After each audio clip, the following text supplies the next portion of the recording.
No sound. Ah, shit. Okay, let's start this again. Let me check. Yeah, now you should have sound. I'm sorry, guys. All right, thanks for tuning in, guys. Episode 89. That's quite a number, I think. So I'm pushing for 100. I guess I have to do something special for number 100. But today, on number 89, we'll mostly focus on Pochven. Obviously, as always, it's a conversation. So wherever we end up in this conversation, that's what we're going to talk about. But Pochven is the focus. And for that, I invited some people, so to say, experts for that matter. And I'll give you like a super short introduction. So number one, we have Amelia Duskspace. Amelia is a well-known small scaler in a group most people know as Goran Clade. They have been active in Pochven, I think, from day one. And he's actually running a YouTube channel under the same name, which a lot of people probably are familiar with, right? So yeah, welcome, Amelia. Thanks for having me. And then we have Outlaw NoPro. He is a small-scale FC in Volta, and one of the guys who have been pushing Volta into Pochven. And that's pretty much what he's mostly known for, Pochven stuff. So yeah, welcome, NoPro. Yeah, thank you very much. Excited to be here. And then we have Mr. Bjorn, who obviously, I'm gonna guess everyone knows. Mr. Bjorn. Mr. Bjorn the Bee. Has been on how many times now? People sometimes say that to me on fucking comments when I'm doing Fleet. They're like, sorry, Mr. Bjorn next door has. I'm like, what the fuck? That's cute. Say Bjorn, what the hell? I still like the old school stuff when people say, ask FC. Yeah. You know, like, yes. So formal. Yeah. It should be Mr. B, not Mr. Bjorn. What are they thinking? True. But yeah, I mean, obviously most people know Bjorn. So welcome, Bjorn. I think you Mr. FC, sir. Exactly, Sparrow. Yeah, I think, Bjorn, you have been super active also from the start in Pochven. Not super active maybe, but you checked it out right away. I was really active I think day one, like, well, first of all, I helped push for like it becoming a thing. I was grinding the shit in HiSec, in Raravos, and those first systems, right? Yeah, maybe. So like I had like alts in every single system and stuff, and it was like a really, like, we didn't know what the fuck was going to happen with it first, and then when it did become a thing, I had good enough standings to go between the gates, which not a lot of people did. And it was like this very desolate, weird place where the NPCs would form these giant triangles fighting each other from gates to pocos to stations. And it was just like this, like nobody was there except like 4 people that were just looting NPCs fighting each other for like the longest time. It was a super weird place. You know what? That's one of those Eve things, I think. I'm one of those guys who is like, I'm not an early adapter usually when it comes to these kind of things. When it comes to fittings, right? Sure, like I'm very comfortable to adapt to like new metas and all that stuff because I pipe a lot. But when it comes to like events, I'm usually a guy who like leans back and watches from a distance first before I do anything myself.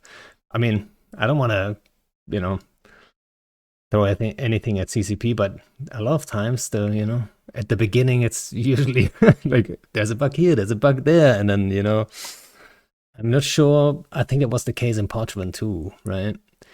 It definitely did feel a bit lacking at the start. It felt like it was being gated by these standings for no reason because there wasn't much to really be done in there. It was just like this weird triangle of a place, and it still had like this mystery of the, you know, the capital systems in each 3 clades.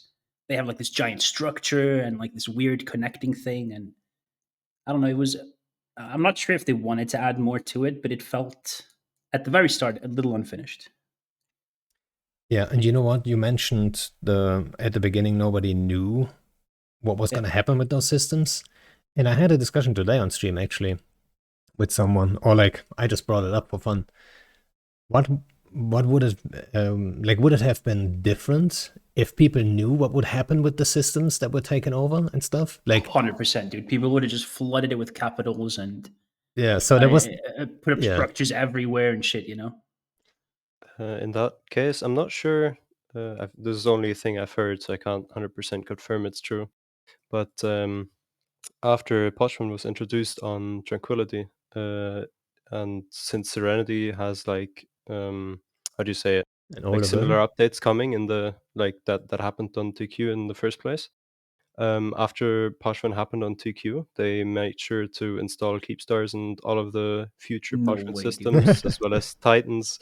I'm not sure about like supers or anything, but I'm very certain that they installed Keepstars, Titans, and most of those systems, What like where it was if possible at least. Pochven, the systems would change every now and then? Let's say they drop a constellation and then I pick up a new constellation of like other systems. It would happen that people would like store caps and stuff like this, but at the same time, if it's only for a limited time anyway, I don't know. Would that be interesting, or would that be completely out of like not balanced at all? I don't know. What do you guys think? Someone says, "Please God, no." You might be right. You might be very right. I haven't thought about this like in detail, to be honest. Right? I'm not the Pochven expert here. I think it should just stay as it is. I don't think it needs to Yeah. honestly change at all. It's only really now starting to pick up, like content wise, of people being able to do things and regular fleets roaming around, and the way it's gated with the like the PVE sites. It's actually a fantastic way how it's been designed. So if you bring too many people, and I've done this to do like the world arcs and shit, if you bring too many people to do these sites, you're just going to end up getting like one LP and nothing basically out of it. Like your payment is going to be fuck all compared to if you do it with the correct size that they designed it for. Yeah. So, sorry. In a lot of ways, I think it's just like a better, like how incursions should have been designed in a lot of ways is how it is, because right now there's a shit ton of ISK in a lot of these sites in Pochven. So it obviously brings these type of fleets in, but you also don't want to overly blob, otherwise you don't get as much ISK. So then you have competition of similar fleet sizes, which leads to normally good fights, which is really, I don't know, what I'm after when I go into Pochven is trying to get fights on that scale. And it's also very hard to get super hard escalated on because it's Pochven. You can't get Synod on. There's no jump gates, things like that. So these large groups that are like forming huge blobs, they're very easily scouted, right? So it's not as easy to gank the smaller guy, basically. So why do you think it took so long for it to catch on? Like, what's the main I mean, I think I know the main reason. The gates like limits, right? So like people couldn't just jump the gates freely. But after that was changed, right? What else? Personally, I think it's only partially a reason. Obviously, it was a big limitation. Like the actual requirement to get the standings was a big amount of effort. But in addition to that, there was also like a lot of question marks and like unknown content where people just didn't know like what they could do in Pochven even in the first place. And many people are like you just said about yourself, that they just like to let other people do the hard work first, let them science it, and then once stuff has actually been figured out, they'll join afterwards, right? Yeah. Yeah, that's the case for me. Like I was leaning back, just watching it from afar. I mean, we were busy too, obviously, right? Just the Alliance was just doing all kinds of stuff. Like I'm not gonna drag, like during the war, I'm not gonna drag anyone into Pochven. And right after the war, we were busy. So it's like I do have excuses too, but generally, yeah, it felt like there was so much unknown about it that it had the great potential also to be a waste of time. And so I think maybe that's why people were like, worried about like, how do I get in? How do I get out? Right? Small scalers figured that out quick, right? And then, I don't know, like, so one question I had about this is especially looking at the current situation with Fraternity being there with blobs and stuff, is like the wormholes. Should you at this point be able to get in there with wormholes? Or is that even what Fraternity or like bigger groups used at this point? Or, you know, you can just clone jump into Pochven too, right? No, You can't? as far as I know, you can't. Can you guys confirm? You can't clone jump into Pochven, yeah? No, you can't. So You they can't have to come also. in. Yeah. Yeah, the only way to spawn in Pochven is if you have a cloning service in a Super or Titan, and those are obviously very rare. Yeah, and so, well, those are rare. I mean, Don't rare doubt. as in like very few systems actually have Supers and Titans seated. And you can't move them between systems. You can only Yeah, keep it in that that as one well. system. So when Fraternity came over, like just last night, like do they use wormholes or do they just split the fleet up in 15-man groups and filament in? They take wormholes, right? I would assume so. I don't have like info on it, but you could easily have the ships already in there and just show up with a bunch of frigates or just seed the hole with people that way. I mean, you You can gotta either remember way. there's a bunch of like NPC stations in there too. So If you use the filaments though, like they're targeting like Novula, so you'll always be, if you take the right filament, yeah, max 3 jumps away. So it's not like it's a big distance they're gonna burn. true.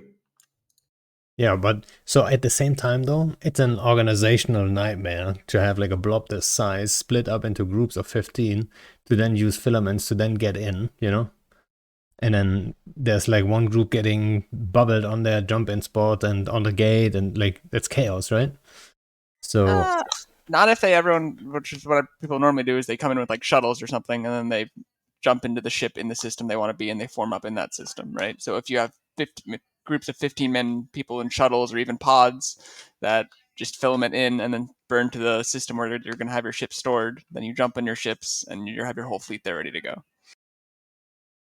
On but top of that, Hmm. yes, very good.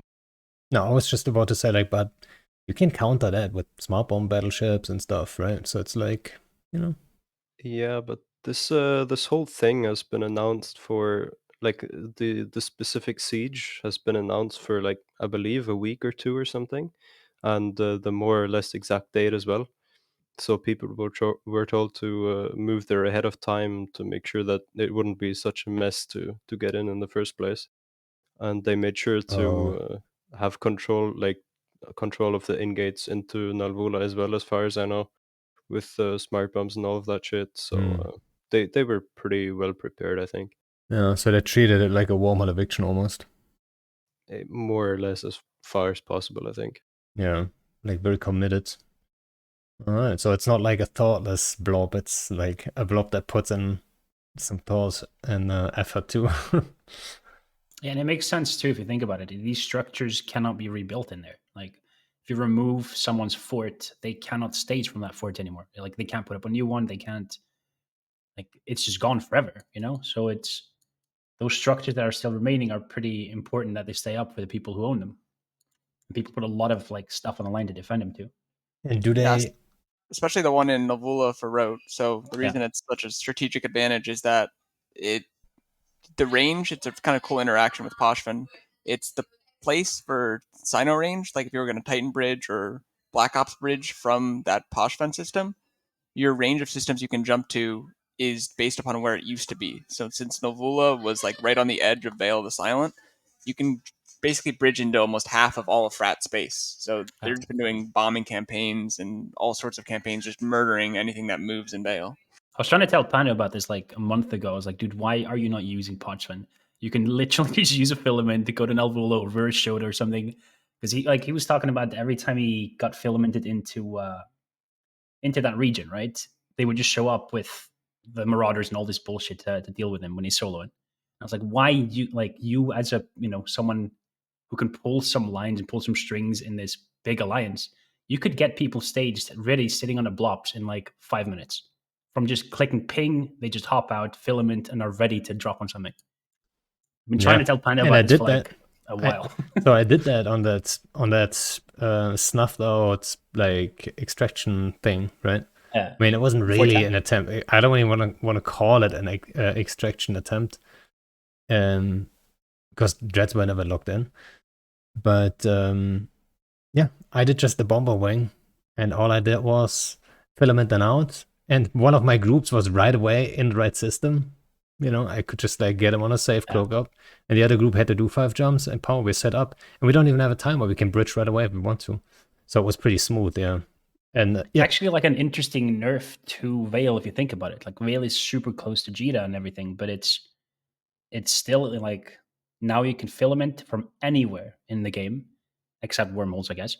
And you could be basically within a few jumps of bridging into the entire fucking region, which is kind of nuts. that is kind of nuts. Now we need one in drone space too. The wormholes go into drone space. The wormholes that go to nullsec only go to drone space. I try to tell you about that too. I forgot actually. I already forgot about that. See, like that's the little things that people had to figure out. That like first of all, I didn't have the time to figure it all out and stuff. So it was like I was focused on other stuff. But like these little tricks, right? That's like it all took time. I think that's why it took a while for people to catch on. And now that the information is out there, right? That wormholes only lead there from drone space, and the jump ranges and all that stuff, and how it works. That you cannot clone jump there, and now you can take the gates and all that stuff, and how to run those 15-man sites. What is it called again? The observatories. Flashpoint observatories, like how to effectively run them. I think that meta is kind of being developed, and it's kind of like established now what you need for it. So I guess more people are looking into doing it now. And but like, so how many groups do we have in Pochven by now? Like mid-sized groups? Like, what are the contestants there? Do you mean people that like run sites or actively live in Pochven? I mean, I guess both, right? Like, who is there on a regular basis? Like, if you filament in or if you live there, it doesn't really matter too much, I guess. So I think that's an important distinction to make. What NoPro kind of said. There's groups that have strategic assets there, like for example, Frat. But if you're not having a timer, you will almost never see Frat in Pochven. So that's kind of very similar to like Rote or things like that, where it's very objective based. Or there's even smaller groups like Shadow Cartel. They have a structure that's I forget the exact system, but it's right next to where their staging system is. So if they want to get into Pochven and into that system, it's like a 3-jump wormhole at any time. So if you hit one of the structures in Pochven, they'll come defend that. But for people that actually kind of just run around, it's mainly like Horde. Volta's got some fleets that do flashpoints. Gorin does. Toilet Paper just came in recently. Dark Side used to. Can you think of any others, NoPro? I mean, I could like to go over a broad list. Like people that come to my mind off the top of my head. It's basically Streborg, who live in Pochven. Who else is there? There's EOS guy under the alliance ticker EOS guy. 762. Yeah, he's I don't know what his exact alliance name is. I think it's even 762. It's just a guy multi-boxing EOSs and annoying people. I've seen that guy actually. Yeah, I believe he used to be in Wormholes before and annoy people there.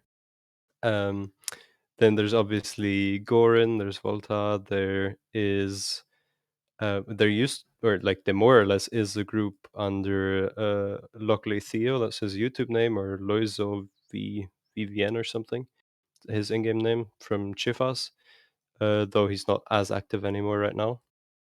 Yeah, Toilet Paper, Dark Side, who else is there? Those are the main people. Horde as well. Yeah, And but some Horde, smaller groups.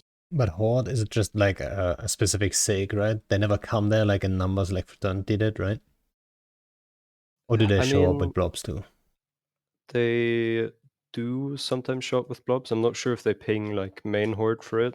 I believe sometimes they do. It's just that they have their SIG, which they run flashpoints in. Sometimes they fight, but if there's like a group that they think they can take on or something, they'll ping for more numbers and bring in more people with either filaments or wormholes or whatever. So yeah, I mean, it's not really like proper, like nothing above 200 people, I believe. It's only Omaski that did it a few times every now and then, but I haven't seen him around in a while. And there's So been some coalitions forming, is what I heard too, amongst different aren't there always? groups to farm the sites. Yeah. Someone's gonna call someone in, and that someone is then gonna call someone bigger in, and then suddenly you have the coalition situation. It'll always be like that, right? It's like, it's human nature, I guess. Yeah, but at the same time, I think that like that's what's really cool about Pochven is that it deters that a little bit, and it's not like subtle. It's not like as hard where it's like you can't have this many people in your fleet or something like that. This like arbitrary rule, but it's the idea that like you can only get 15 people max if you want to get the max payout. So I think that helps keeps the numbers down a little bit in that sense. Yeah. Yeah, we'll see if that actually at some point, if it changes for someone to try to dominate the space for a while, you know, and then say we're not interested in the profit as of right now. We just want to kill our like competition for now. And then they start, you know, running the sites all on their own, in peace. You know, I don't know. Maybe there's like endless possibilities how this can develop, right? Like I don't think we like the meta also hasn't like quite finished developing. It takes a long time, right? You just mentioned the EOS guy. I saw that guy actually when I was in Pochven. There was the Horde group with Vetmax with 50 man fleets, and then you had the EOS guy in one of the sites. And then so what I believe the meta is, which is pretty normal for like gated stuff, I guess. That guy goes in, then bushes himself 100 km off, and then he drops sentries, and then whoever comes in is 100 km off and will get insta-blub, pretty much, right? So it's very hard to counter that, to be quite honest. And that's one of my questions, actually, just for the meta, or for like how like the mechanics work of those sites. Should maybe the warp in be more spread out? So you don't land on a beacon in a radius of 2.5 around the center, but instead you could land on like a structure around the structure, or you know, whatever, around the beacon at like 15 km in a radius or whatever, right? Like would that be a good thing? Would that like, or would that be a bad thing? I don't know. Like what does the meta look like in those sites right now? What's the good and what's the bad part about it? So the sites themselves, they have these things called pylons after you're probably about, I don't know, 2/3 of the way done with the site. And these pylons have an effect that make you do 100% more damage when you're around them. So there's kind of a massive advantage if you are already in the site and you've been running it and another fleet comes into you, because you're already set up kind of on the pylon ready to go with a lot of damage. And you also have the ability, because you're going through an acceleration gate, a common tactic is that people will keep cloaked dictors on the outside and try and bubble half your fleet, so that your whole fleet doesn't come in. And that way you can basically split the enemy fleet and kill what comes in. And you can also do the same thing with boosters on the inside. You know, everyone lands on the beacon. If you have boosters set up, you can boost half their fleet off and things like that, because you know exactly where they're going to land. Yeah, so the pylons, people kept talking about those, but I didn't know why, to be honest. I heard that all the time, but I didn't know the implication of it. Like, so when you finish them, and everyone in the site, when you kill like a pylon or whatever, or they spawn, everyone in the site gets the damage bonus straight away. And then only if you're within a certain radius of the actual pylon. I believe it's 5 kilometers. So you need to sit that close to it to actually receive the bonus. It's not universal for the whole site. All right, yeah, that makes more sense, I guess. And do the pylons like spawn on 0, or like do they spawn like at like what range do they spawn at? There's 2 set locations where they spawn at. Don't know the exact range from the warping, but between like 20 or 30 kilometers somewhere. Right. So what is that a good thing? Is my question. Like, what was the idea behind that? I wonder. Was it the idea of like anyone who wants to come in and compete with the site usually brings more numbers, and that way the defender who is already in the side has more of an incentive to actually stay and fight because they have the damage bonus. Is that the thought behind this? Could be. It's like there's this many, but I have the high ground kind of deal. Like, Yeah. I mean, realistically, and I'm sorry for being this toxic, but I don't think that CCP's thought that far. True. Since this feature's been in the game for, I think, since the beginning of the like flashpoints and how they work. Don't think that those pylons have been changed at all. And I at the time they were introduced, and like for the, I don't know, like 4, 5, 6 months afterwards as well, I don't think there was too much of a fighting going on, especially inside of the actual flashpoints. So I'm not sure if CCP actually envisioned it to be useful in that regard. I believe it's mainly just to like be able to complete the site faster or something. Oh, what? Well, you might be right. But it has that side effect that I just described, right? It does, yeah, of course. It's a nice little thing. I wasn't aware of that at all. There's I'm gonna a give lot the of group. credit to CCP though. There's a lot of fights where it's like Horde will ping for a massive blob of anywhere from like 70 to 150 or something people, and you're fighting against the 15-man type fleet where most people are dual blocking, so probably maybe around 25 people or something. And you're actually able to hold grid because you have that damage boost. You can boost their fleet apart when they land in. You can get Dictor bubbles to split their fleet. So it gives you basically a means to fight a crazy outnumbered gang, which is pretty cool. Yeah, I've seen actually a few of your videos where you guys have fought. I think you guys prefer to do battles. I know Casper keeps telling me to get like an Amelia cloner to join you guys in those adventures. And I'm assuming it's for the battles. Quite chunky, obviously. And a DPS board too. I think people underestimate how much DPS actually comes out of battles. And then the pylons on top of that. That's probably that's pretty nice little setup there. What's the scariest setup that people can run? Less shucks are probably pretty cool too, right? Like, what's the scariest thing you can bring there? Marauders. Ooh, I didn't even mean, think about. in that regard, I think there's an important distinction to be made between instant damage being applied by, for example, Abaddons or Marauders, and the damage that's spooled by Leshaks, for example. Because, like, I don't know, comparing a Abaddon to a Leshak, the Abaddon is going to do more initial damage, but after a while, Leshak does more damage, right? So it's just whatever your comp is best designed around to tank, I think. I mean, But personally, yeah, sorry, go ahead. no, I was just about to point out, but if you're the Leshak fleet and you're already in the site, you get the bonus from the pylons. The Battens come in. I'm gonna say I didn't run the math, but I'm gonna say the DPS initially is pretty even then, right? Because you've got twice the Definitely. DPS. Definitely, So yeah. that's insane then. And then you have to spool damage but on top of that. But now imagine the other way around, right? There's Abaddons sitting inside with True. like, I don't know, 2000 or more instant applied DPS, right? Yeah, very true. So personally, I think Abaddons are maybe not the scariest, but at least one of the scariest comes because many people just underestimate them super heavily. And So their DPS is actually quite overwhelming overall. my thought instantly is like, will that develop into like one hardcore meta that then people are kind of fed up with? Because like, so if you go in there with this hardcore setup, let's say it's Battens, right?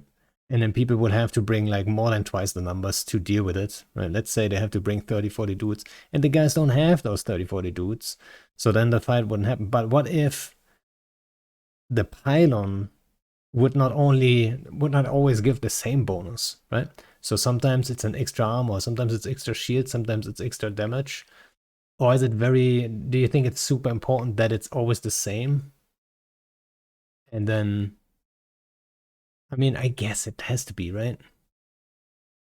I mean, Because otherwise it's so unpredictable, and then the effect we were talking about doesn't really work. Nobody's going to stay because they count on the pylon, because no, you don't know what you're getting.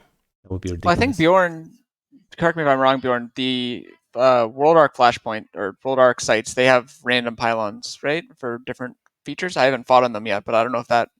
Yeah, you they had a don't fight have. there that They made a lot of buffing ones. They have ones that actually fuck you up. So the trigs will actually spawn these things on your fleet at 0. One will just ECM your fleet, and you'll only be able to lock one target. Another one will damp the shit out of it.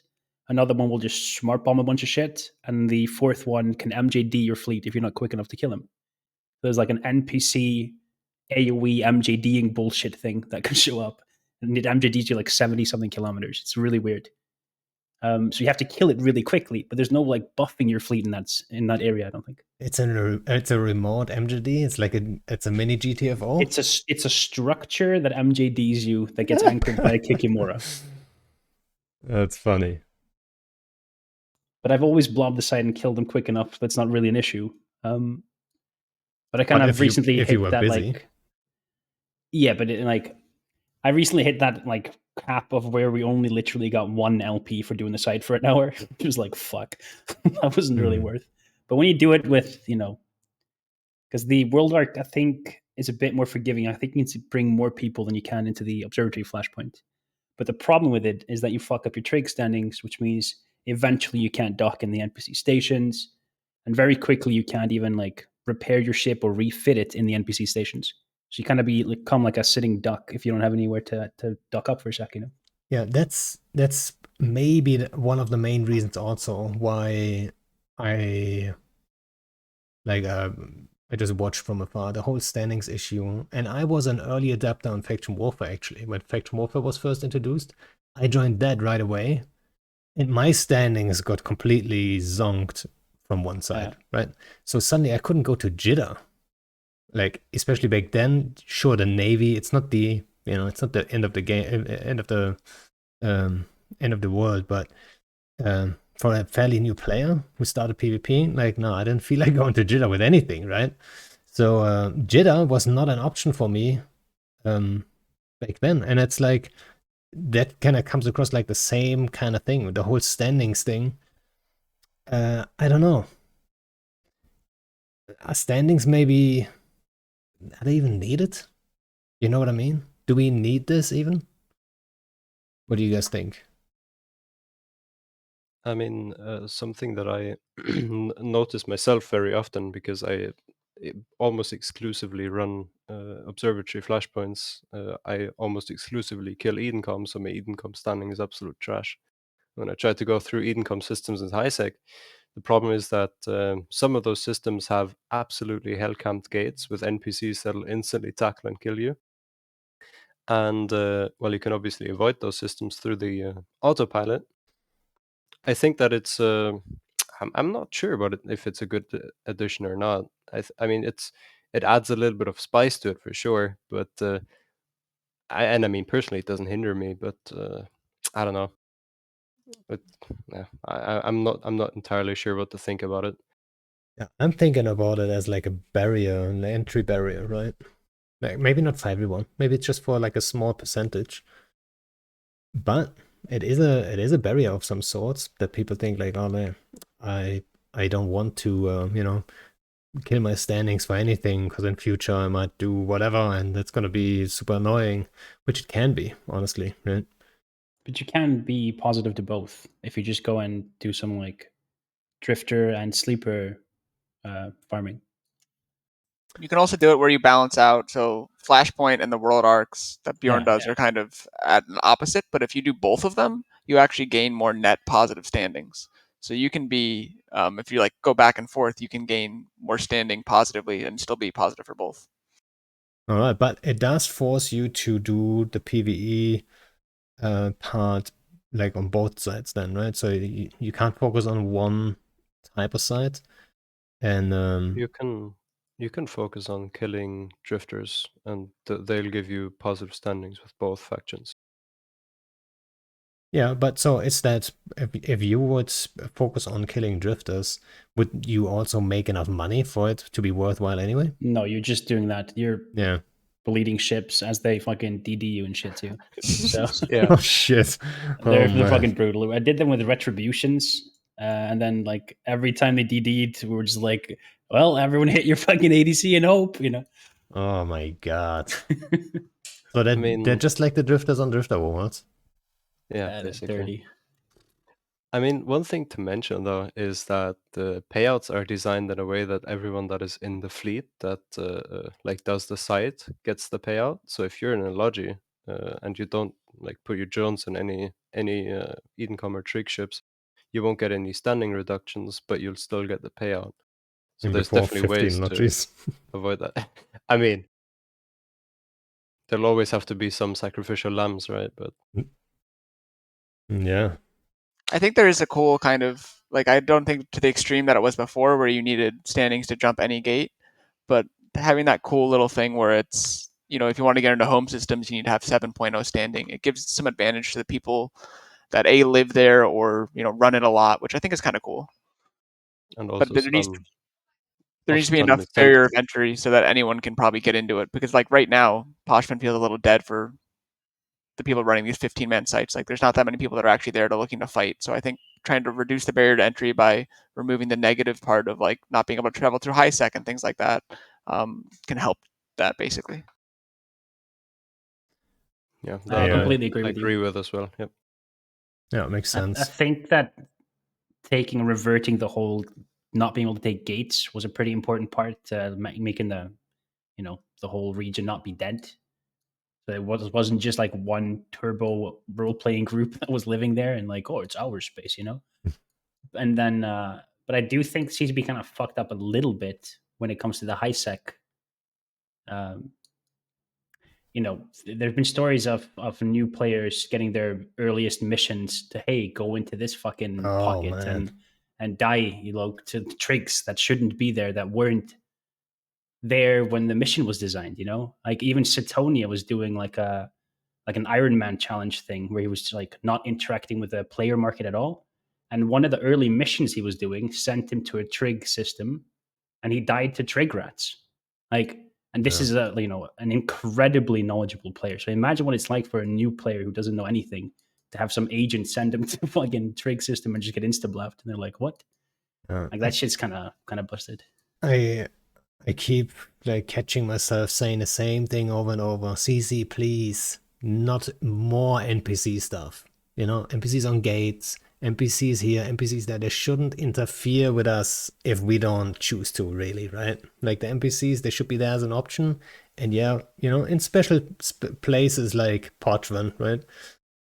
I can live with it, but like to have them everywhere and then have them interfere with shit, like especially when it comes to like, hey, there's potentially a fight happening, but then the fight can't happen because the gate is just riddled with rats, you know?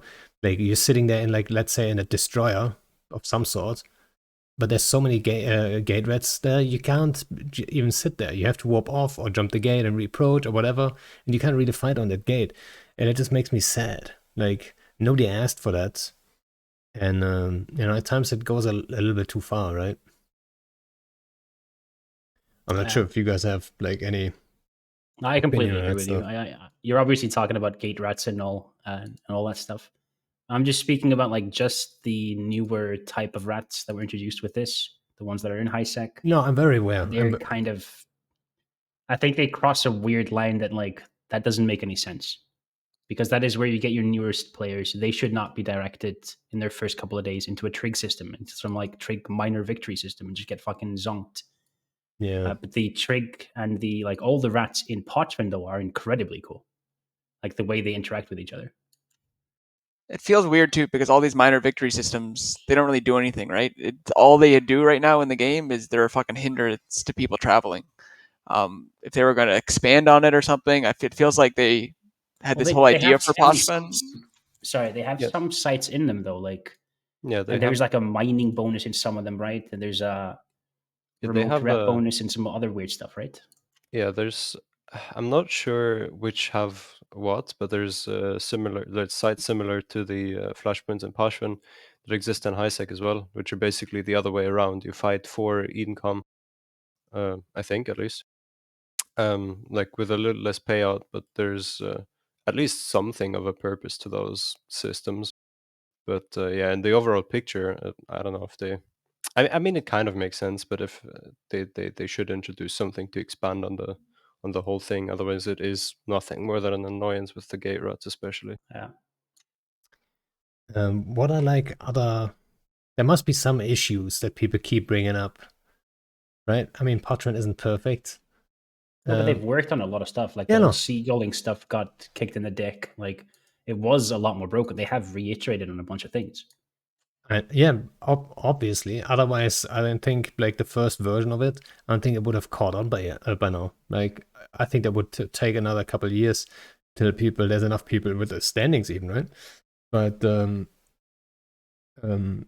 like, what is something that I keep hearing from people in Pochven that they would love to see or something? Like, what is an issue that you think CCP should be like addressing or so? Is there something? Or are you more on the side of, all right, this is working for now, let's see where this is going and see if there is actually an issue? Is this still I in think the... it's a very different like environment to most other places. I think it should just be left completely as it is right now. I think it's in a pretty cool working condition. You get battleship fleets roaming around. You get all kinds of funky like wormhole type mechanics. You don't know exactly how many people are in the system.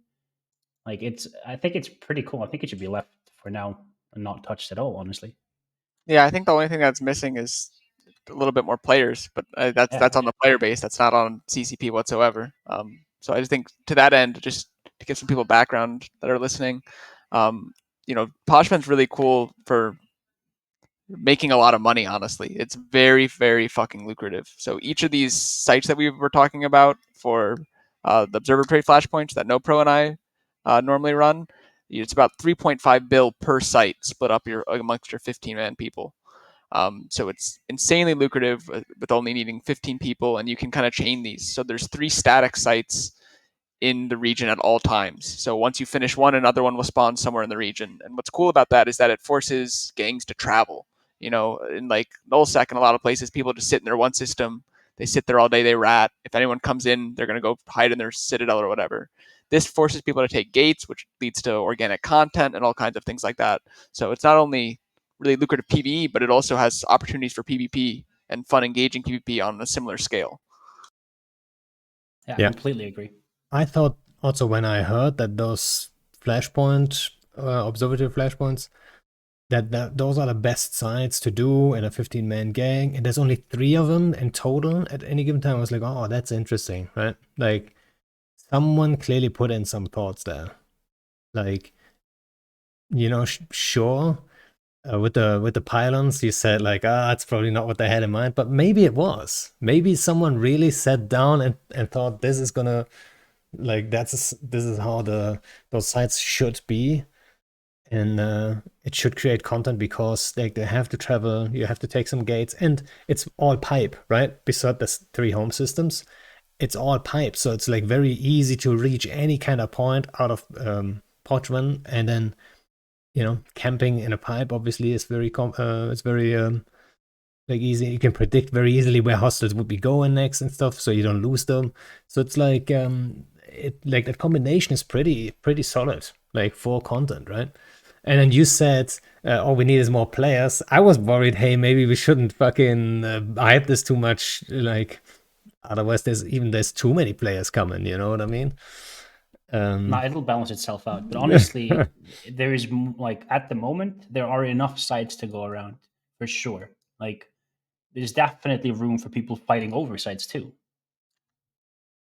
Yeah, I think so that's the Absolutely. sad part is because right now I think Horde has the biggest presence there in terms of numbers there on an everyday basis, and they run these type 15-man Vedmak fleets, and they will run at the first sight of any type of fight. And it kind of sucks because then you have people that are out there that are trying to do both PvP and PvE, and there's no one really to fight, and then you just push Vedmax off all day, and they're just kind of running and running and running. So I think it's kind of interesting to see if we get more people in there. Maybe the meta diversifies a little bit, and people actually might want to fight there a little bit more because you're having so much more money. I don't think anyone's making money just to make money. People want to make money so that they can have cool fights or do cool things or stuff like that. yeah, so like what are the numbers actually? So if you do a site like an observatory flashpoint with 15 guys, what is like the total payout, like all combined?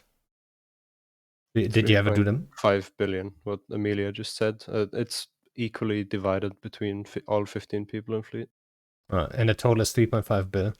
Yeah, for a max And payout with yeah, 15 people. Takes you 15 minutes, right? yeah, roundabout, It right? depends. It depends how much DPS you have. Yeah, Yeah, but plus just minus think of 5, that I in guess. like nullsec, like 20-minute ticks. What you're getting for your fucking Ishtar, right? Just compare that for a second. Like Yeah. this is way more lucrative. And so, but then also, like, so you get it in like straight up ISK to your wallet, right? You don't, there's no, right? Yeah. So technically, what people should be looking into, right? For those who are listening in, who are wondering, like, oh, should I like maybe grab 15 guys from my alliance and, do this? So the way you would do this is you simply get a bunch of filaments. You make a setup that works in those sites. There's like wetmax. If wetmax work, obviously there's what we never mentioned here. Actually, there's a remote rep bonus in all of Pochven. Actually, I forgot what else is the bonus there. Half locks, which is very hard for Oh, Logi pilots.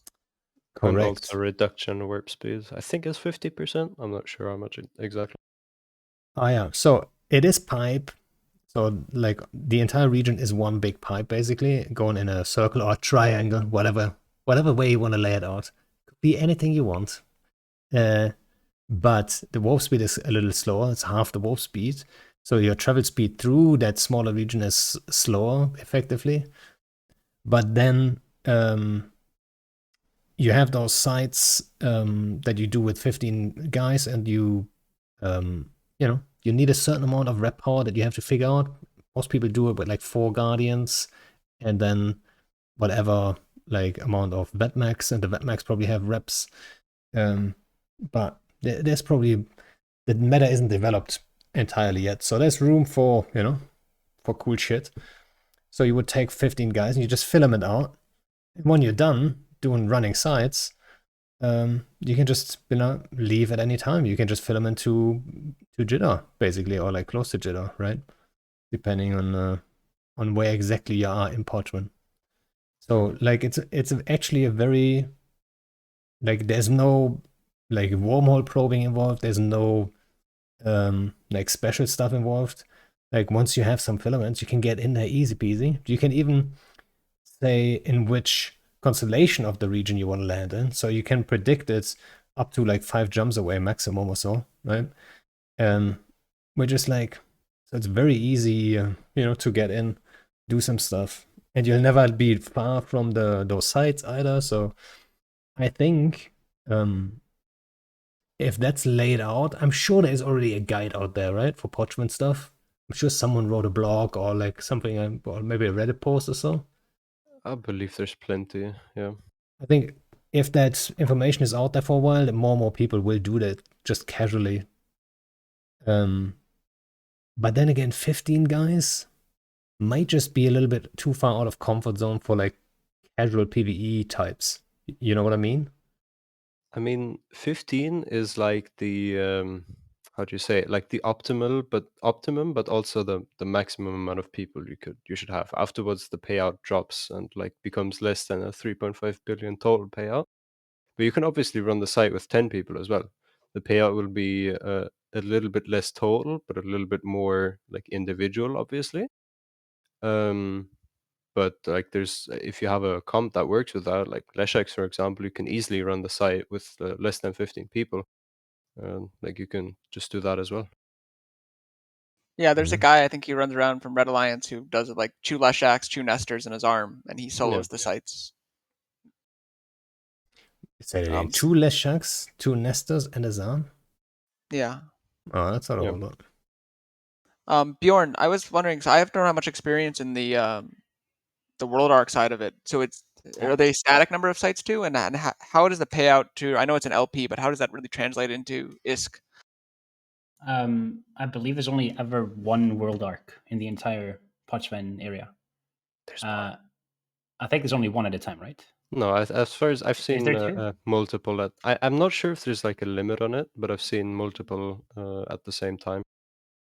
Okay, there might be 2 then. But Morris has 2, yeah. Fair enough. It takes a fucking long time to run.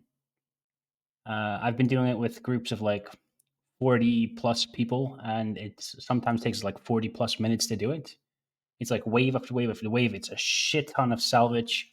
So having like 2 or 3 nesters to salvage everything is like a pretty good move. at the very end, it drops these 3 caches, which can drop you some like really shiny shit. We're talking like the officer mods for Triglavian guns and stuff like that. So it has like dropped incredibly valuable stuff, but that doesn't instantly sell. It's not like guaranteed money. I think it was like just in those things, it was like 10 bill per site if it sold at whatever that market value was when I was doing it. It was like a shit ton of money, but obviously split between a lot more people. And then plus the LP, right? Plus the LP, which you can then trade into the DED store. So at the moment, there's no group running the World Arc sites at all?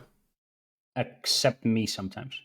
There are some people that, because the World Arcs, I'm not sure like what the exact rules on them are, but they very often spawn in the home systems.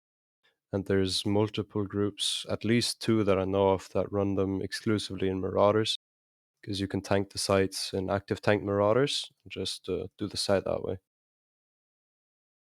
And EOS guy runs the World Arcs as well every now and then. Yes, guy. Yeah. Well, that's kind of surprising to me. If you say the World Arcs drop like the shiny stuff at the end, I would have thought someone figured it out, and to avoid the whole competition on the other sides, someone would specialize on that. But maybe if you have to run it with like 40 dudes or whatever the sweet spot was, I forgot. Maybe you're too vulnerable in these, right? I don't know. Like a fleet of Marauders, man, I'd be nervous. Like I'd be nervous that like the Volta dudes or the Goran Clay dudes or Bjorn suddenly is in the area, right? And I'm sitting there sieged up with all my Marauders. But at the same time, I mean, they're not in siege for so long. So, I mean, maybe it's, you know. I'd be more worried about the potential 1,000 fraternity. True. True. I mean, if you have 40 Marauders, man, anyone would fall for that. But yeah, I mean, you with gotta catch them first. Maybe something to add, the Marauder groups are like 10 or less. This is not like 40 or something Marauders. Oh, right. So you don't want to be too juicy? No. Yeah. And also, most of these Marauder people are running the sites in the actual home systems, so they're generally much more harder to The like gated run community. into in the first place. Yeah. Yeah, that makes sense. Makes sense. But at the same time, Marauders are pretty slippery, actually, right? So Yeah, let's say you fit up some paladins, and then is the world arc gated? It is, right? it is, yes. So you would take, let's say, 30 paladins and a busher. You warp in, you boost them 100 cam off, and they can boost right away again. They're 200 off the warp in. Nobody is going to come in with any kind of doctrine and can handle like paladins at that range. So you're pretty safe there. Paladins should be able to get to that range. I'm not sure if you have enough tank left then though, but I'm gonna assume they're probably fine. So maybe that's the way to do it, right? Just like boost into safety first, and then, you know, everyone siege and go.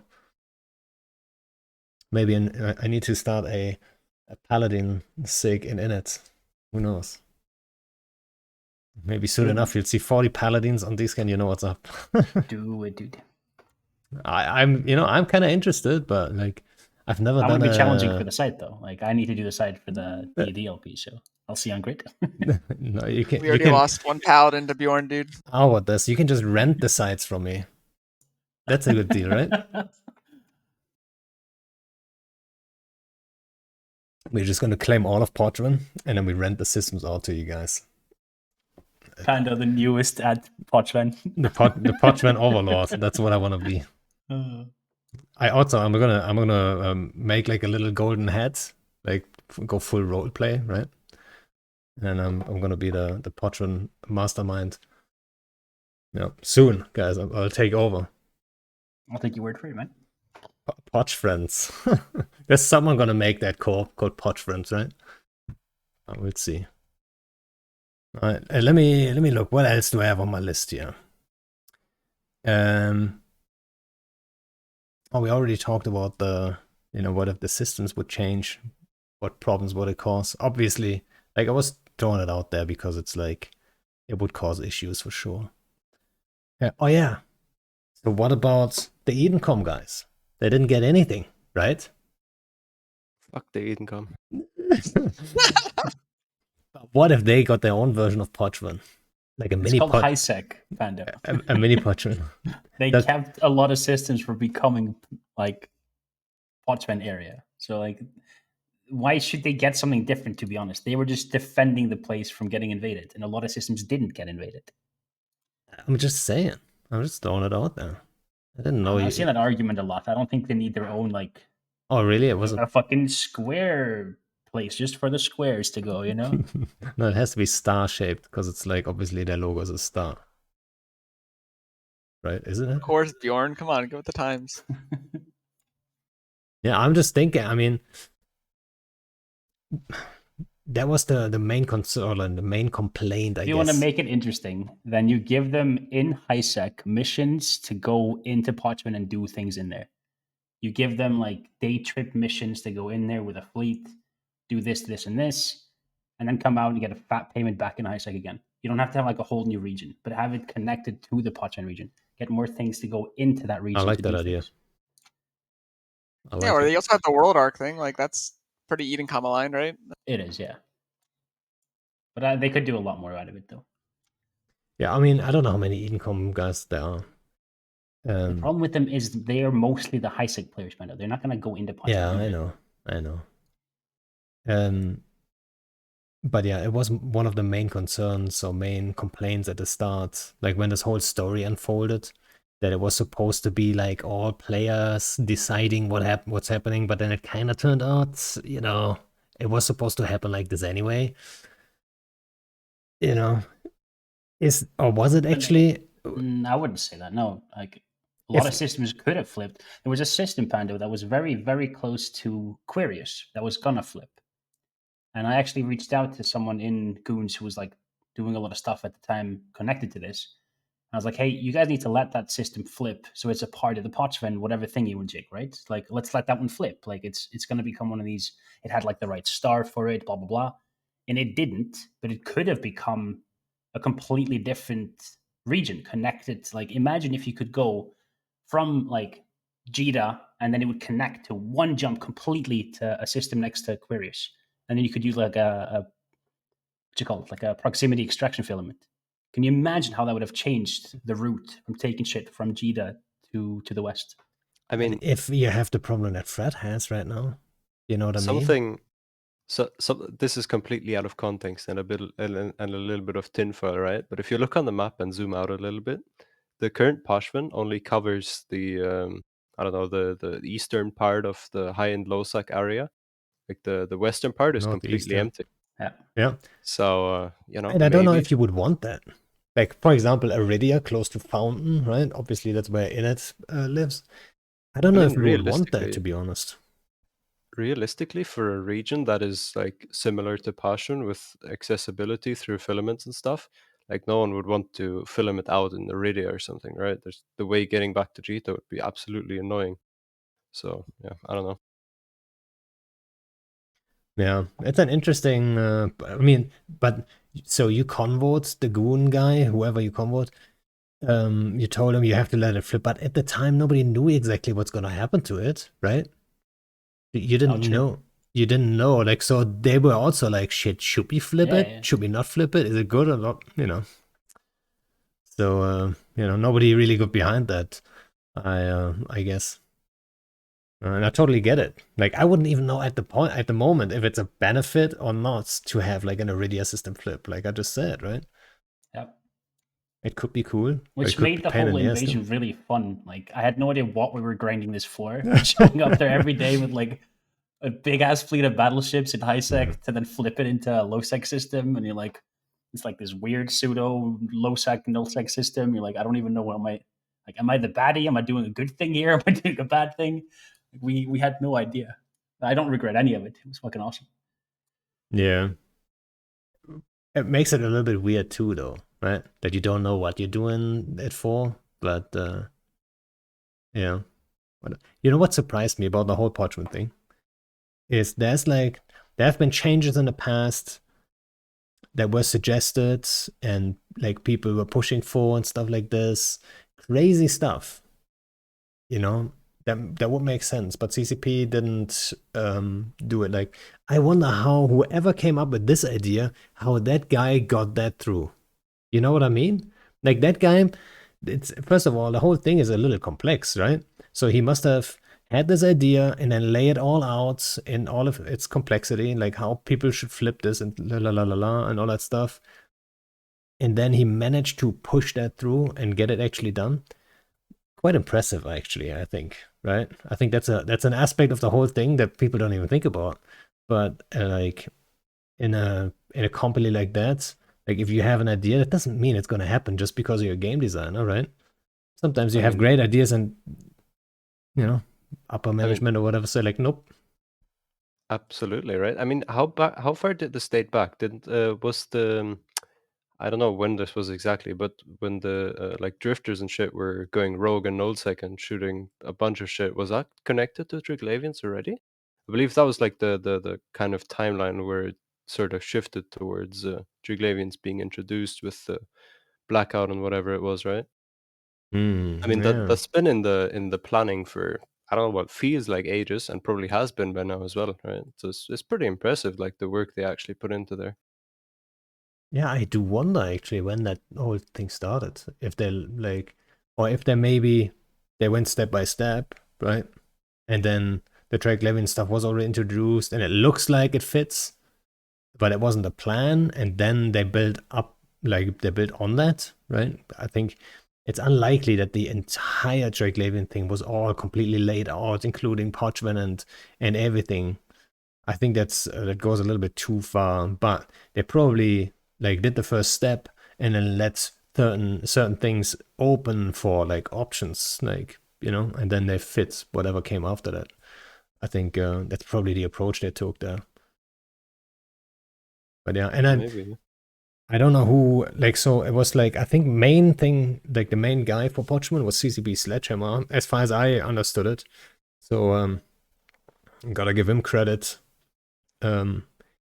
Especially, I mean, at first it didn't look too great for the region because it was like that's like standing gated and stuff, and it wasn't active at all. And people wrote the entire thing off and were just more annoyed than anything with the whole Nyaja thing and all that stuff, right? Remember?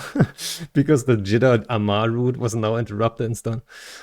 But a lot of credits, like I don't know who at CCP did then listen to the community, but they did. Right? They did listen and say, okay, yeah, we gotta make these adjustments, and they did. And see, it is working out pretty well, right? Like it's picking up activity, and it's really nice to see. It's like But I refreshing, to be also honest. think people are preemptively arguing and just like mad, like they often are, It happens a lot, yeah. when like a lot of the mechanics weren't spoon fed to us. We had no idea this would become like a highway back from nullsec rooms like they are today. Like there's all these extra things to this region, and I honestly think this has been like a huge buff to the game. I think it's much healthier with this in its current state than it was without it. The breaking of high sec into parts. I'm not 100% sure how that went for the other, like, for Amar and the other groups and the other like places like that. But as like a mechanic for the game, I prefer the game like this than before Pochven became a thing. Yeah, I think nobody is arguing against Pochman. Like, I hope nobody misunderstood me here. I'm a big fan of Pochman, actually. So, like, Something to add to the point beforehand, why there was maybe the delay or something to like maybe that's the closest thing that goes to making sense in that regard. Like Pochven, I think was so not inhabited for in the beginning basically because like the people that knew what was going on in Pochven that figured out the sites and whatnot knew how lucrative it was, right? They were able to run sites that gave but I you didn't tell profit anyone. of like yeah, basically, right? They made like I don't know, fucking 10 billion an hour, like no effort, no hostiles, and they were able to do it for I don't know months basically without anyone like even Yeah. disturbing them at all. The first move advantage, right? That's Definitely, what yeah. it should be, yeah. And then the same goes for the meta, like the PvP or the PvE meta. Like the guys that started developing that stuff early, they had certain tricks figured out already, right? So whoever's coming in late, like, has a little bit of a disadvantage, right? But it's the same with every doctrine, right? It's the same with like large scale stuff. Be it mutants, right? If you're the first guy to switch to mutants when that patch came out, when mutants got buffed to shit, you had an advantage. Like an Elo Knight at that point had definitely an advantage because he was like very experienced with mutants already. Like, or be it Stukas, right? We were flying Stukas, nobody else did that, so That's a cool part of Eve, though. I feel like that has Yeah. diminished a lot. Like when the meta gets stale, it sucks a lot. Like I miss when Rise. I thought Rise's team was supposed to be doing these things like rapid, every 2-3 week changes, and it feels like that hasn't really been happening that much. The last shakeup I think was kind of like Marauder changes, and that's pretty much it. Yeah, it's time, right? I think everyone agrees. It's time that we get rid of the Muno meta. Or I should say shield hack meta, because like if you nerf the Muno one more time with a little less speed or a little less whatever it is, well, then maybe it's going to be Eagles all over the place, and then it's probably going to be Serbs, Shield hack meta, everyone's kind of sick of it. So, I think we talk about that in every podcast, though. But it kind of shows, right? It's an issue, and I think other games do a really good job at like refreshing stuff, like just like shaking up the meta every now and then. And it doesn't even have to be like every 3 weeks. Like I think that would be too much, to be quite honest. But once a year, it's not too much to ask. Once a year, right? To make an effort. I mean, it depends on the tier of the changes. Like I think you need at least like meta breaking shifts, preferably more than once a year. But because otherwise, I like to value theory crafters. I think like people that bring new shit. There's always something fun to cool. Like if I see a BR of a comp I've never seen, like it's always so cool to be like, oh, I wonder what these are fit like, or how do they run this comp, or things like that. Where today it's like, oh, look, it's more shield hacks, cool, and it's been like that for how many years now? Hey, actually, you know what? We sometimes fit our mutants with scrams. All right, we are very creative, and we sometimes fit scrams and scram people with them. Damn, dude, next level. Autocannon too, right? Well, we haven't had the balls yet to do that, but maybe one day, maybe. But it is true. All right. You know what we could also talk about, and we're getting close to the end.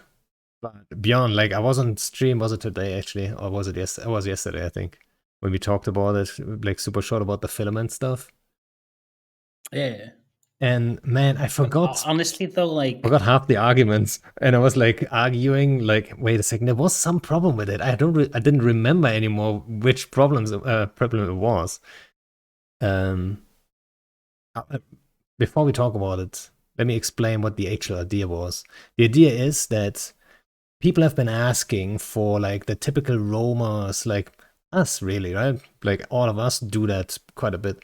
We filament in. We try to get a fight, and when it's like too much, we filament out. And hostiles, it's the second we're on a safe spot, hostiles don't really have a way to catch us anymore. That's how it is, right?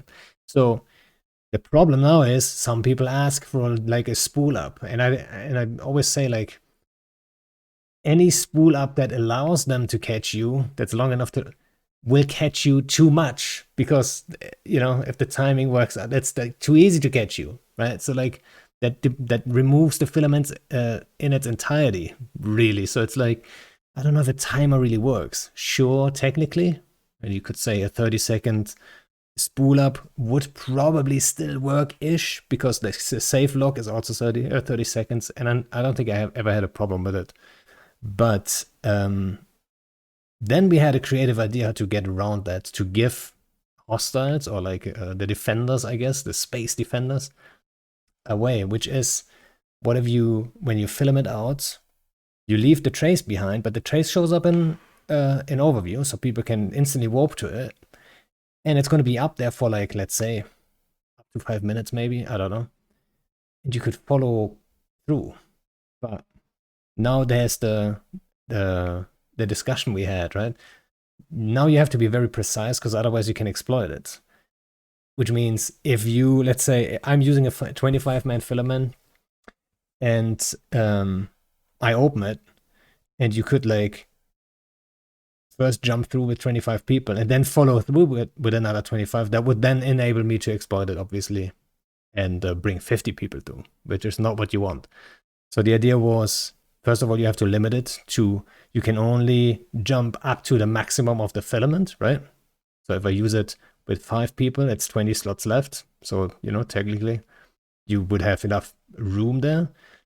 Then I would also say limit it to, you can at maximum jump twice as many people through that already used the filament, And then I think the balance would be kind of cool, right? And that's what we came down to. The thing is, though, Panda, like, the people complaining about this would never fucking follow you through a filament. That's just what Nit said. The defenders really are disadvantaged, aren't they? Being able to only ship direct counters, bring more people, have pings on every gate, teleporting around with ansiplexes, and like they have fucking everything going for them, and they're just bitching when they show up with 3 Vargers and a Hugin, and you're like, well, fuck that shit. So like, honestly, I don't think we should even waste our time trying to be like, no, don't add a spool up, add a way to follow us. Like, they're not gonna fucking follow us, dude. So, I mean, I'm also in a nullsec alliance. You know what I mean? If I see a fleet, let's say you come into Fountain, I have to assume that by the time I actually form a gang, let's say you're there with a 10-man gang, by the time I form a gang that's, first of all, good enough to beat you, right? I'm not going to engage you with something I'm going to just whelp to you, right? So it has to be good enough to beat you. It has to be bad enough for you to engage me.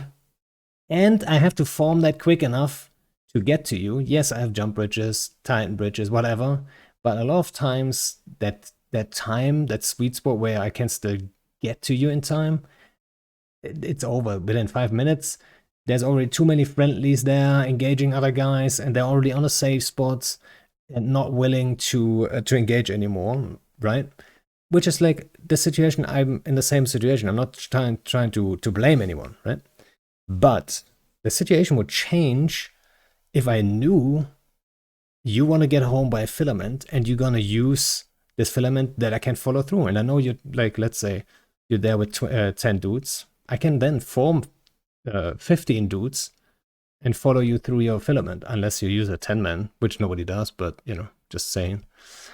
So then I do know for sure I could follow you, right? I could get that fight potentially. Then it would be way better for me to form. I'm telling you. That's just from my perspective, right? Because I know you haven't lived in nullsec in an alliance for a while, right? So it's just from a nullsec alliance point of view. In that mindset of like doing that, because it doesn't hurt the roamer in any means, right? The worst case scenario, you're getting a fight if they follow you through, and that's completely fine. But I think the thought process that the nullsec needs more time to form up, given how easy it is to project over your entire space, whether it be Titan bridge or jump bridge or anything like that. And I mean, it's the same thing that like we have to worry about too, is are we in a ship that is engageable enough to make sure that we get a fight, or a comp that is engageable enough to get us the fight? Because you're always fighting that line where you want to be able to take a fight and win it, but you also don't want to be too scary to the point where you're not going to get a fight at all. And that's something I think every FC in the game struggles with, or should struggle with. But I think the vast majority of people, especially people on home defense fleets, have the mentality of get the fuck out of my space, and we don't care what the fuck we're going to blob you with. We're going to put you onto 10-1 odds in terms of numbers with bigger ships and everything. And I think that's the mentality that Bjorn is kind of talking about. And if you're going to bring that mentality, then there should be no reason why we can't run freely away from you. Yeah, like, so I do. Sorry, I may also add one more thing. Not to like forget that you don't choose where you filament to begin with. So you might end up in like the worst fucking place ever for your time zone to be in. You'd be like, well, I'm just going to get dumb shit like I got yesterday and the day before and the day before. So I know that right now I can only hide. Like, you don't choose to go to a lot of places. You could just get fucking yeeted there. So all the people are like, oh, you're going to yeet out and leave? Well, why am I here to begin with? Because of the fucking filament that yeeted me here. So like, it's not like I took a gate and intentionally went to that system. Do you know what I mean? Yeah, I do. Like, I film it all the time. Yeah, but like people always go, oh, but you're just leaving instead of fighting. Like, Yeah, but why am I there in the first place? You know, like, But what about doing and a how buff? did you treat me last time I was here? Like, think about that part too. People don't do that. What about doing a buff on both sides, Bjorn, where you wouldn't have to wait for a filament timer? Let's say filament didn't give you aggro timer, but you had a 1 minute spool up. I don't like the spool up at all. Yeah, I'm not a But then big fan of the then you can spool. continue to eat every minute, is what I'm saying, Bjorn. So if you're going somewhere you don't want to be, you can, you know what I mean? You don't have to wait 15 minutes sitting there AFK in space waiting for your filament timer. I think that would break a lot of the balancing factors. Like people just taking 25 people and just spooling, like just rolling regions until everyone was in the right regions to then link up into a big 200-man fleet. Okay. Yeah. Well, maybe not to that extent, but yeah, I think I agree that it would develop into like an issue for sure. I cannot imagine that being without big issues. That's for sure. But like my point wasn't that that people don't. I just don't like, even roam think we need to around. discuss this. Like we're honestly like we're commenting on this because we read some idiot writing like spurging over Reddit about something, and they're like, "Oh, I had a 17-minute fucking cooldown, way to always get fucking caught." And you're just like, "Why are we even addressing this?" They're like, "This is not an issue." Yeah. So I agree that it's not a big issue. There is an argument though.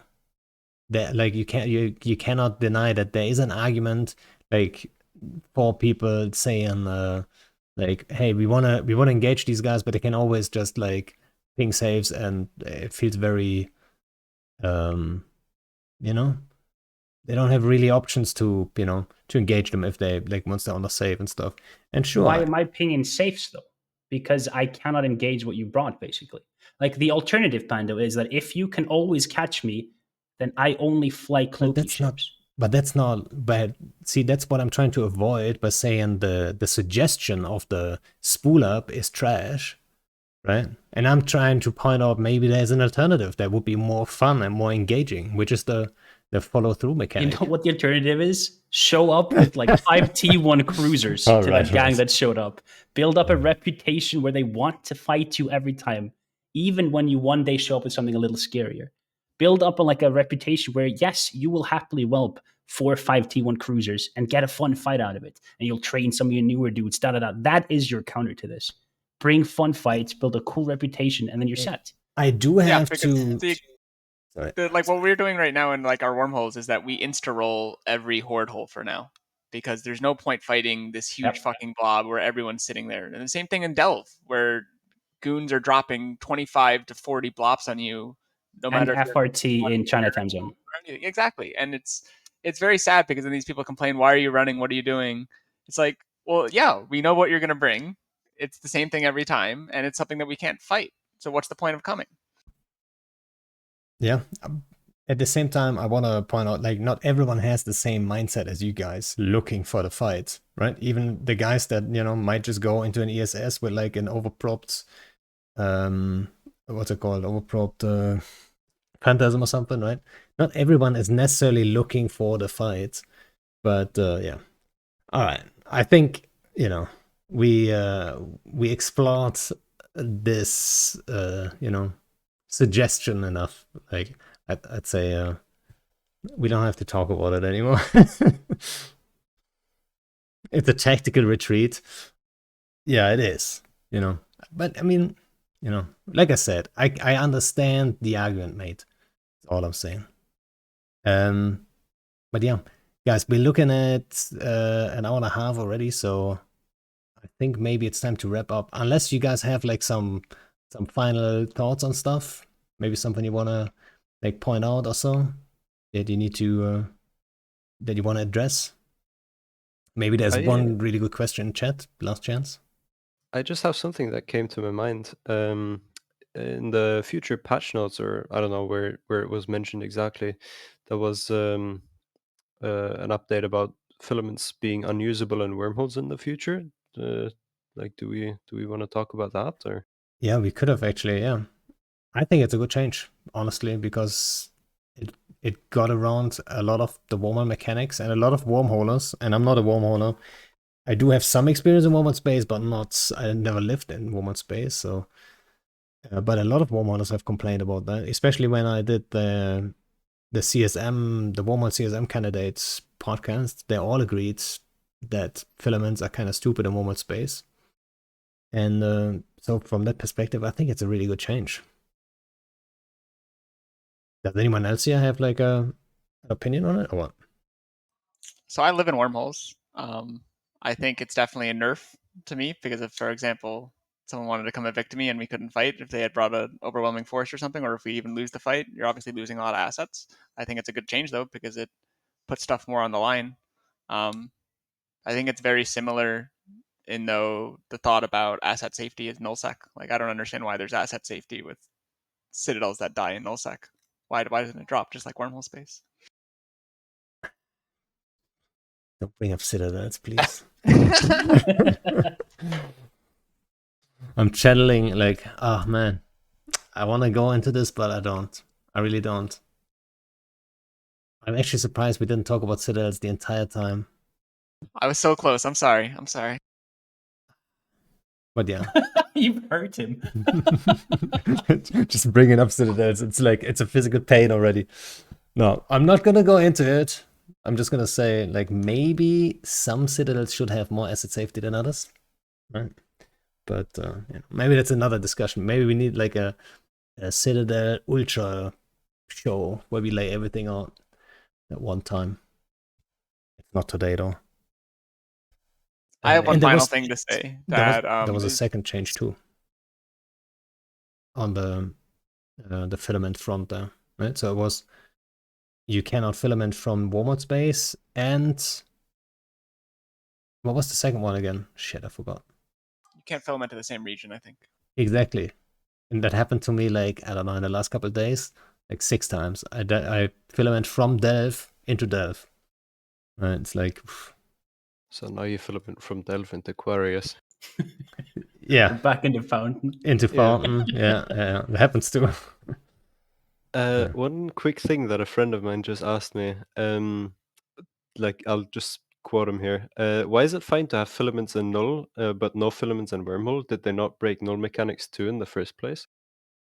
Well, yeah, that's a good point, and I think they got around some of the mechanics, but obviously, I think in Walmart space, I mean, it's easy enough for Walmarters to just get out of that chain into K-space and filament from there. To be quite honest, it's the asset safety thing, really, right? Let's be honest. It's too easy to save your assets with filaments. Yeah. Meanwhile, nullsec just doesn't even need to bother with the filaments. Yeah. For asset safety.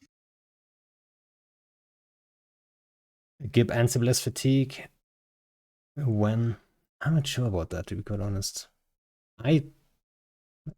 It's not a citadel technically, right? It's a whatever it's called.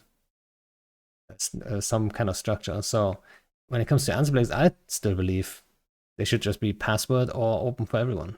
You know, that would be a fun way to do it, but